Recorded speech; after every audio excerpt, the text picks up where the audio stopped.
Europe 1 Matin.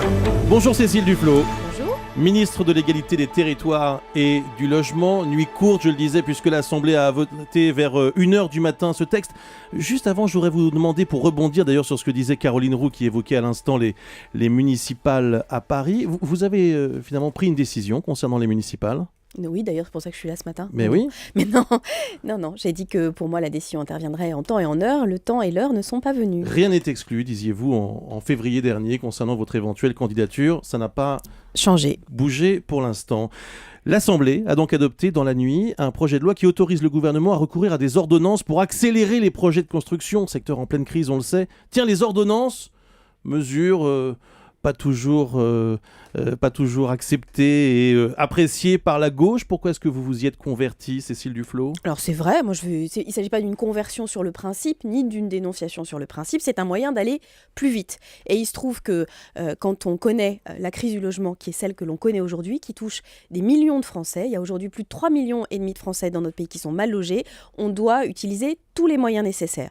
Nous avons déjà fait voter un projet de loi avant la fin de l'année 2012. Je vais en présenter un avant le début de l'été devant le Conseil des ministres. Mais d'ores et déjà, un certain nombre de mesures étaient mûres. Vous avez parlé de la transformation de bureaux en logement. On peut gagner 1 an grâce aux ordonnances. Et je crois que de nombreux parlementaires qui n'étaient pas particulièrement convaincus sur le principe sont convaincus de l'utilité. Et je pense c'est notre devoir, c'est mon devoir de ministre, de lutter pied à pied contre la crise, d'utiliser tous les moyens possibles pour y arriver. Ça en fait partie et je suis contente que les parlementaires l'aient adopté cette nuit. On peut donner 1 ou 2 exemples concrets.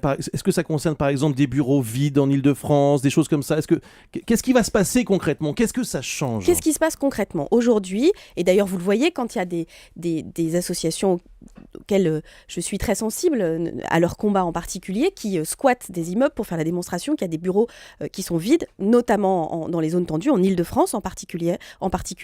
Ils ont raison, parce qu'il y a entre 3,5 millions et 5 millions de mètres carrés de bureaux qui sont vides, dont certains dont on sait qu'ils ne seront pas réutilisés en tant que bureaux. En revanche, les immeubles sont construits. Mais il y a aujourd'hui des dispositions juridiques qui empêchent de transformer facilement ces immeubles de bureaux en logements. Et grâce au vote de cette nuit, nous allons lever ces difficultés pour pouvoir transformer ces immeubles vides en logements. Il y a aussi dans le texte le moyen de lutter contre ce qu'on appelle les recours abusifs.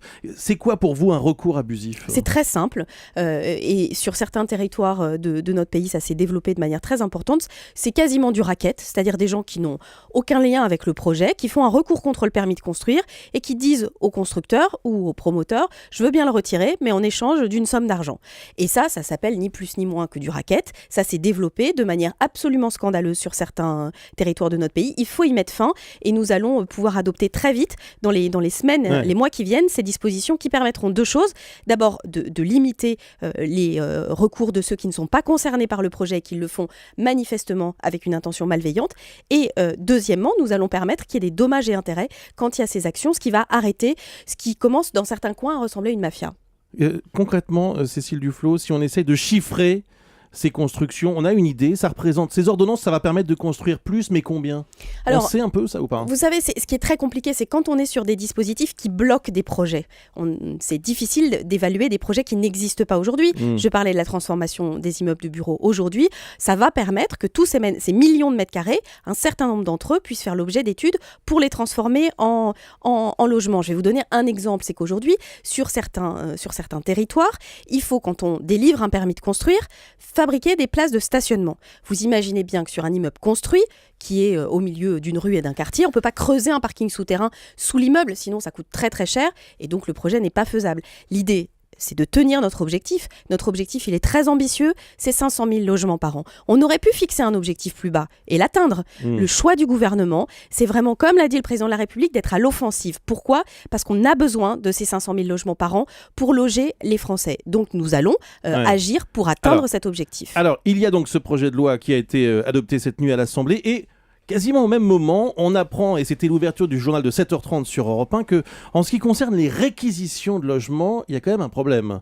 Non, il n'y a pas de problème. Je vais être très clair avec vous. Laissez-moi quand même juste vous poser une question. 70 000 logements identifiés, et au final, une trentaine seulement. Voilà, alors ça, c'est une présentation très caricaturale qu'on peut prendre si on a envie de se faire plaisir. La réalité... Quelle est la réalité ? C'est qu'il y a sans doute pas 70 000, en France, sans doute 2,5 millions de logements vacants. Il faut absolument faire en sorte que ces logements ne restent plus vacants. Pour ça, là aussi, il faut utiliser différents moyens. Il y a l'augmentation de la taxe sur les logements vacants. Elle a été votée dans le projet de loi de finances 2013. Elle s'applique dès cette année.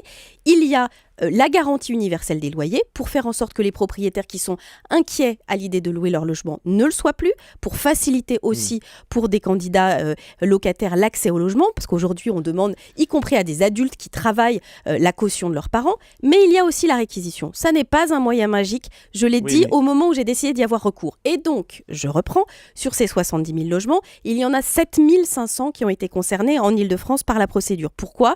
Parce que nous avons pris les immeubles... Pourquoi seulement 7 500 ? Parce que nous avons pris les immeubles de plus de 10 logements. Vous imaginez multiplier les procédures à l'égard... Et vous n'avez pas voulu prendre les logements privés ? Les logements, si, y compris les logements privés, mais de plus de 10, les immeubles de plus de 10 logements vides, pour être efficaces tout simplement. Et sur ces logements qui ont été visés par la procédure, 75% ont été remis en location. D'ailleurs, dans votre reportage, une personne qui aide les propriétaires explique, ce qui montre bien que la procédure a été efficace, les conseils qu'elle leur a donnés pour éviter la réquisition. L'objectif de la ministre, votre chiffre, l'objectif de la ministre, c'est faire que les logements ne soient pas vides. Ça n'est pas réquisitionner pour réquisitionner. Moi j'ai dit une trentaine, vous m'avez dit c'est caricatural. Votre chiffre, c'est quoi ? Mais mon chiffre, c'est que tous ces logements soient utilisés pour loger des gens. Si c'est directement par leur propriétaire, c'est très bien. Si c'est l'État qui réquisitionne parce que le propriétaire s'obstine à vouloir le laisser vide, ce sera très bien aussi. Donc il y a encore 412 logements pour lesquels la procédure suit son cours et il y a 2500 logements pour lesquels la procédure est en cours aujourd'hui. Et vous avez entendu la résistance des propriétaires. Bien sûr, c'est pour ça que je vous dis... Là, les mentalités, c'est dur à changer. Mais c'est pour ça que je vous dis que la réquisition est un moyen utile parce que c'est un moyen de dissuasion efficace contre ceux qui considèrent qu'ils peuvent laisser leur logement vide alors même qu'il y a tant de personnes qui ont besoin de se loger aujourd'hui. C'est mon combat principal. La ministre de l'Égalité des Territoires et du Logement, Cécile Duflot, notre invitée ce matin sur Europe 1. Dernière question, Jérôme Cahuzac a dit hier qu'il voulait écrire un livre. Vous le lirez ? On verra. Bon. J'ai pas beaucoup de temps pour lire, donc je me réserve à un certain nombre de lectures. D'autres ouvrages. Sans doute ce sera l'épisode 2. Merci Cécile Duflot, bonne journée à vous.